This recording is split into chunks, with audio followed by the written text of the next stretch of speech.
Hello students. Today we are going to study the third chapter, The Midnight Visitor, from our supplementary textbook Footprints Without Feet by Robert Arthur. Children, in this video you are going to study about the author, the introduction of the chapter, as well as the detailed explanation of the chapter. So, let's start. So, starting, let us understand about the author. So, the author Robert J. Arthur, November 10th, 1909, May 2nd, 1969, was a writer of speculative fiction known for his work with the Mysterious Traveler radio series and for writing the Three Investigators, a series of young adult novels. Arthur was honored twice by the Mystery Writers of America with an Endeavor Award for Best Radio Drama. He also wrote scripts for television such as The Twilight Zone and Alfred Hitchcock's TV show Alfred Hitchcock's Presents. Now, let's see the introduction of the lesson. In the introduction of the chapter, students, Ozable, a secret agent, is expecting a very important report. Another secret agent, Max, threatens him with a pistol, demanding the reports. Does Ozable outwit him? The story is about a secret agent, Ozable, who has spent an evening with a writer named Flower, who had expected that he would be meeting a secret agent and he would be looking into a lot of adventure. But instead, he rather gets bored when he meets Ozable, as the things that happened were exactly the opposite of what he had imagined. How Ozable gets rid of his unexpected guest proves his expertise as a secret agent. So, now let's see the detailed explanation of the chapter. In this chapter, we have the three main characters: Ozable, the secret agent, Flower, the assistant who have come to take an interview, that is a young writer, and the another secret agent, Max. So, children, let's see the detailed summary. Flower was a young romantic writer. He came to meet a secret agent, Ozable, in his office.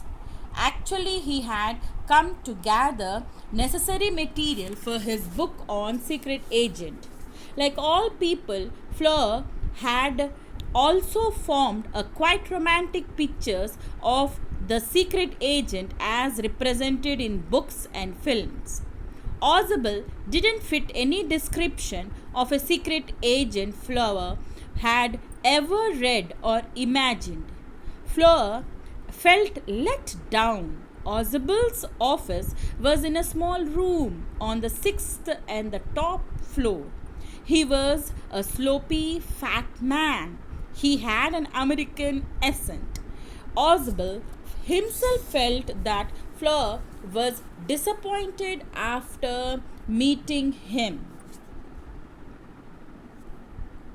Ozable told Flower that he had a very important paper in his custody. Someday that paper might well affect the course of history. Then Ozable switched on the lights. Flower had his first authentic thrill of the day. He saw a man with a small automatic pistol in his hands. Oswald was stunned to see Max in his room with a pistol. He had thought he was in Berlin. Max was slender, crafty, and had a face of a fox. There was nothing menacing about Max except his pistol. Max demanded the important report concerning some new missiles that were in the custody of Oswald. He wanted to take it from Oswald.